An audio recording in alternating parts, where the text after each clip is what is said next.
Ready, one. Thank you. Bye.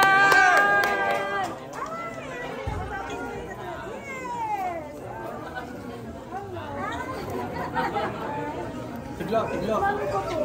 Tiglok, pasok na. Pasok na.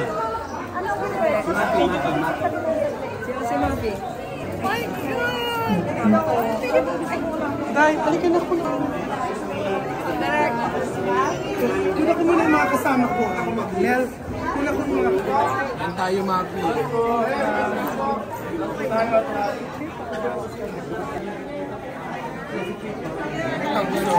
Dito po, dito. Good evening! Magandang yung lahat, ang director nitong Loyalista. Narito po, Director Gabby Ramos. Siyempre po, yung aking daughter, who's also a producer at an actress, beauty queen, Matthew Papin.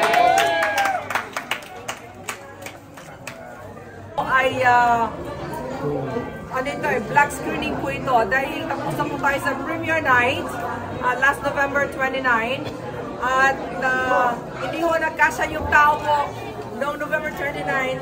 Maraming request kaya ito po ginawa uli namin ito para mapagbigyan po natin yung hindi pa nakakapanood nito, yung excited na talagang mapanood ang Loyalista. Ito po ay ilalabas po natin sa regular theaters next year pa. Dahil marami po mga requests sa black screening all over the Philippines and other countries. So, yun po. Maraming salamat sa inyo. Kahit traffic, kahit masyadong ang travel time, talagang sobrang mabagal dahil sa sobrang it's Christmas season now. Kaya talagang mga tao nasa kalsada lahat ano po. So, narito ang aming Director Gabby! Maraming salamat po sa maraming salamat po sa lahat ng suporta at ipinapangako po namin na sa mga nakapanood na at sa mga ngayon palang manonood, hindi po kayo mabibigo kung papanoodin nyo. Wow! Maraming salamat. Narito po si Joey Roa, anak po ni Manay Boots Anson Roa. Ay! Thank you. Salamat. Halika, Joey. Salamat. At siyempre, si Ate Lea, thank you. Jeya, thank you. Salamat. Harley, thank you.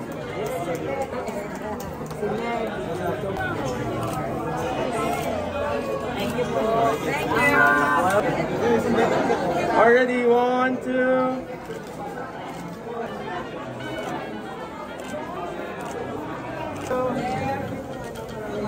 One more. Okay. Yeah.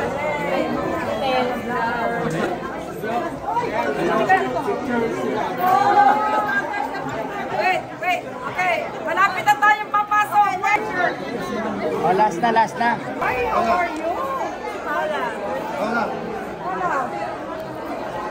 Thank you. November 29.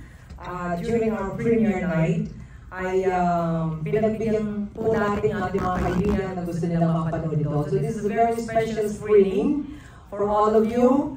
And despite of traffic, you're all here.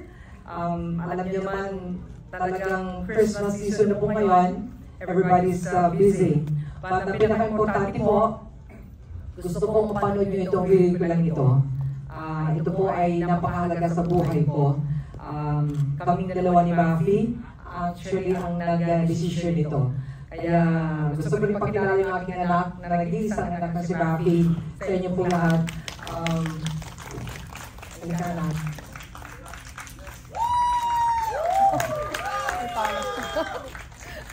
Hello, good evening sa inyo lahat. And thank you so much Merry Christmas. I'm very excited for all of you to watch this movie because story po siya ni Mama from umpisa niya po sa paghihirap hanggang pagiging successful at yung mga hindi niyo po paalam tungkol sa kanya. And like I keep saying, maraming revelation, marami po kayong maiuwi na bagong kaalaman. And talagang magugulat po kayo. At ihanda nyo na rin po ang mga tissue nyo, pero matatawa rin po kayo. Kaya ito po ang aming obra maestra na dinirect po ni Direk Gabby Ramos. So maraming salamat po. Direk Gabby Ramos, nasa lang kayo? Na-traffic ba kayo o nandito ka na?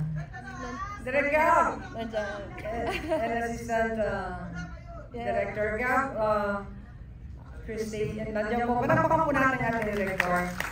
Lahat pong cast dito po sa ating movie.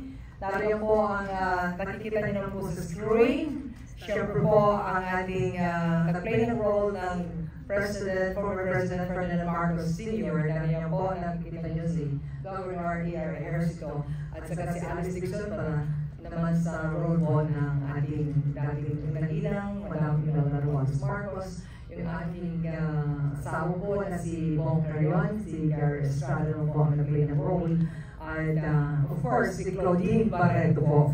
Palakpakan po natin lahat ng cast na sumuporta dito po sa Lelisa. Thank you, of course, anak, thank you very much. Nandiyo po sila Dana. I've heard that Governor E.R. is on his way. So, maraming salamat. So, we cannot wait for all of them. I know. Thank you. And by next year, ito po ay lalabas na po sa mga movie houses. Okay?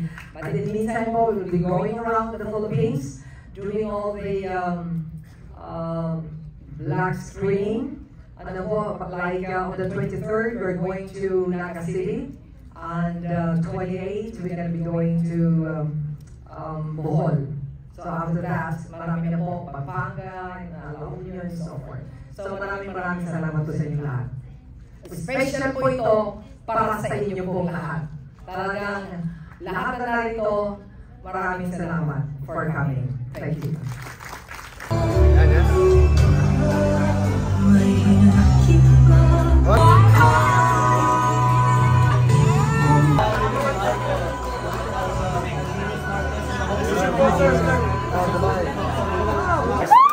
Second Dance Up Award and Best Director. Thank you. Thank you, Ate Food. Special award. Hindi. Mas maganda tayo ha.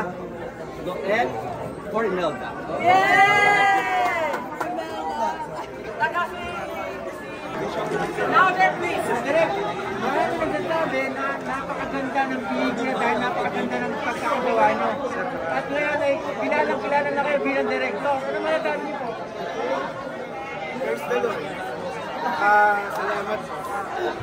Salamat kasi nagtiwala sa akin si Boss sa pagawa ng pelikula. At saka, pinaghirapan ko. Santa. Governor! Governor Ian! Governor Ian! Ejercito! Hello, si Coco. Okay yan! Oh, parang bumabata kayo ka. Parang bumabata kayo. Bawal tumanda. Pero ang kalimutan lahat sa pelikula. Quality, Ferdinand, Ferdinand Marcos Sr. Paano nyo nagawa yun? Paano nyo nagawa? Paano nyo nagawa? Nasa Liban. Nasa Liban ba? Nasa Liban. Ang galing eh. Nasa Liban, nasa Liban. Nasa Niban daw ni Kamatay. Nasa Liban, nasa Liban. Next movie na next Confidential.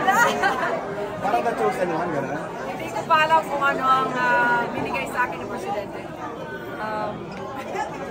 Malalaman niyo siguro. Hindi pa tapos yung part 2. Hindi pa tapos. Pakisa may part 2. Ano sa talas? Set 2 yun, set. Actually po, medyo tuloy-tuloy na. Pagkapusin ko lang po ang pag-aabogado ko. By next year, when I take the bar, tuloy-tuloy na po talaga pag-artista. How about Sam? Taking up nursing po, pero hopefully make bigger roles din next time. salamat. Nagpapasalamat po kami sa ating kaibigan, mabait, best actor. Nasa kanya na lahat, ang kabaitan, magaling mag-operate. Grabe po ang hard work talaga. Grabe. George Ryan.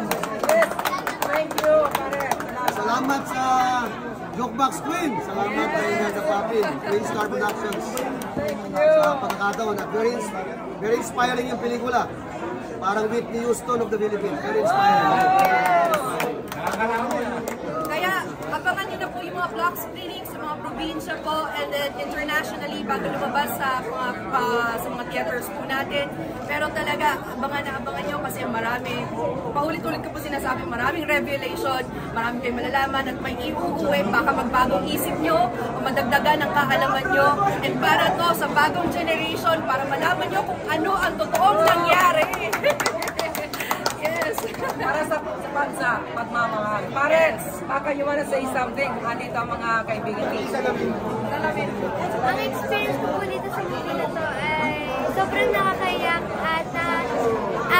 at sobrang ganda po at sana po abangan niyo po ito sa mga iba pa pong lugar na may papalabas. Ayun po. About Kanisha, kamusta naman si Kanisha Santos? Oh, Kanisha did really well. Grabe, flawless. Just being my mom, ang galing. Ang galing na bata. Napakabait. Kuwang-kuwa ang mga galawan ni Mami. And napaka-professional. Lalo na si Ate Claudine. Talagang heartfelt at napaka-natural ang acting. Isa pa, of course, Tita Alice, my goodness, napakaganda na, very regal ang beauty at kuhang-kuha ang itsura ni Lola Marcos. Napakagaling talaga. At bagong ka, Daniel! ER and Alice! Mel, sino pong pumili kay Claudine? Sino pumili kay Claudine? Okay. And of course, nag-play ng daddy ko, si Kuya Gary Estrada, napakagaling din. Yes, best actor. Napakagaling. Nagkaroon ba si Claudine ng parang one-on-one sa'yo? Para matuto niya yung mga actors? Every time na Kapag may eksena na mahalaga, kaya nung pagkamatay ni Marco, lagi sila dapat, kasi alam ko na yung mangyayari eh. Pero kailangan eksakto. So ang gagawin ko, kausapin mo si boss. So mag-close door kami. Mas mag-uusap silang dalawa kung ano talagang eksaktong nangyari. Especially nung una niyang nalaman na namatay si Ferdinand Marcos. Kasi ako wala doon eh. So, pero ang nado doon, yung storya ni boss. And I'm so happy, hindi siya literature, hindi siya nire-research. Ito na yung, ito ka ma'am, ito ka ganon, tapos mag-usap sila. Even yung kay Ferdinand Marcos, kay Alice Dixon, kapag sinabos sila talaga, kailangan mag-usap sila, kailangan matanong nila kung anong nangyari. To the point, ito yung maganda kay ER, to the point yung boses ni Marcos, ayaw ni boss. So sabi niya, wait lang. So kailangan mag-rehearse siya ng boses mismo. Kaya mismo yung audio mismo ni pinaghirapan talaga ni Gordon. Diba Go? Yung mga dialogue, pinag-aralan namin ni Direk. Yes, Exact dialogue ni Apo Lakay. Walang labis, walang kulang. Kasi kanina nung tinanong nyo, anong inspiration ko? Hindi ko talaga nung nagkakilala kami ni boss, fan talaga ako at buong angka namin fan sa probinsya ng Batangas. Tapos, nung nagkaroon kami ng idea na magkakaroon ng pelikula, doon ko palang nalaman yung gano'ng kalalim siya sa pamilya ng Marcoses. So, unti-unti nabubuo.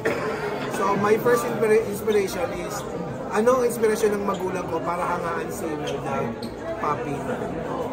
At ano ang dapat kong makuha? At ano ang dapat i-impart sa mga taong bayan? Siguro yung maraming definition ang success, pero kapag kinuha niyo yung story ito, maging loyalista ka lang sa pamilya mo, sa kaibigan mo, sa sarili mo at lalo-lalo din sa bayan mo, magiging successful ka. Yun mismo yung inspiration mismo ng buhay ni Imelda. Ano yung hardest na isinip mo? Hardest scene?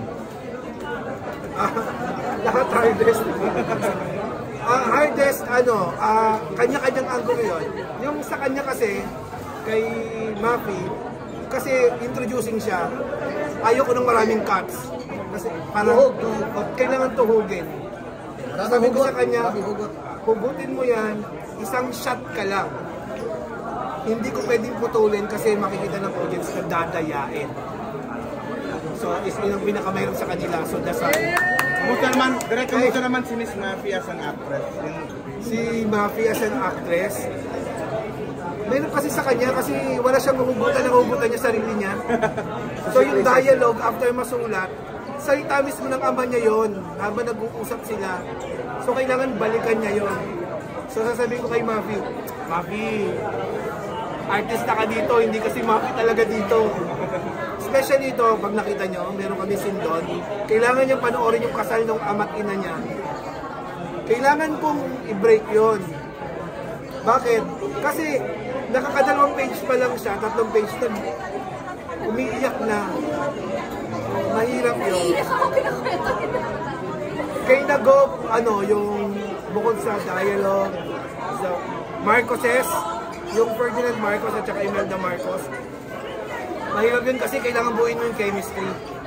Hindi sila magiging couple, power couple, kung sa screen, hindi sila power couple. So I'm sure kung napanood mo, alam mo yon yung parang may iba yung kilig. Bawat kiss, bawat tinginan, hindi mo kailangan ng maraming dialogue, tinginan lang nila, alam mo na.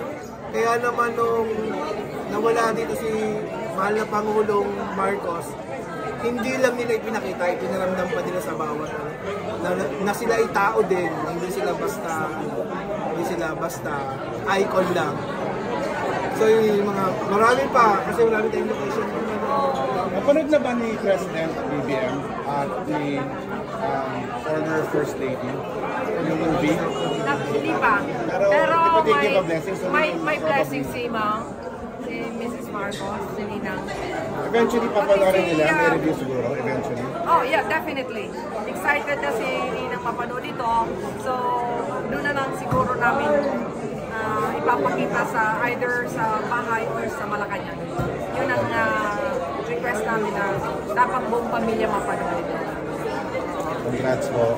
Kasi si Julian, nakita niya naman, direct. Sendo. Ito ang aking tatay na bata. Tatay Sendo, si Papa.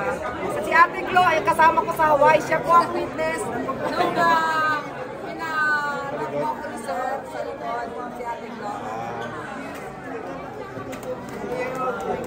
Salamat. Sa laki, Miss Mafi. Yes po. Kasi may mga movies ka sa future, di ba? So, sino yung mga gusto mong ka-love team ba? Mom? Manager? Since actually friend ko si Piolo, kasi kasama ko din siya sa Dance Entertainment, so that would be nice. There's Piolo, who else? Julian! Ayoko i-break yung mga love team ng iba. Tapos surprise na iba dyan dapat Piolo just won the Entertainer of the Year. Oh, thank you so much. Thank you so much po sa inyong lahat. And I'm excited. Basta support na lang makatapos ako mag-abogada tuloy-tuloy na. Yes. At salamat din sa lahat sa tumulong sa inyo pong lahat. Maraming salamat. Hindi na pwede isa-isahin. Ano po, lalo na yung PCSO, sila Bobit at saka si Del Rones, sila Flor, mga kaibigan natin, Resorts World. Maraming salamat sa kayo nila. Sa inyong lahat, sa media, sa kaibigan ko, sa print, sa radio, TV, vloggers. Maraming salamat. Without you, there's no Imelda Papin talaga. Thank you, of course, God first. Salamat po, pati sa pamilya. Salamat po sa inyo lahat. Thank you. The Papinians, thank you. Uy, mga loyalista! Vamos!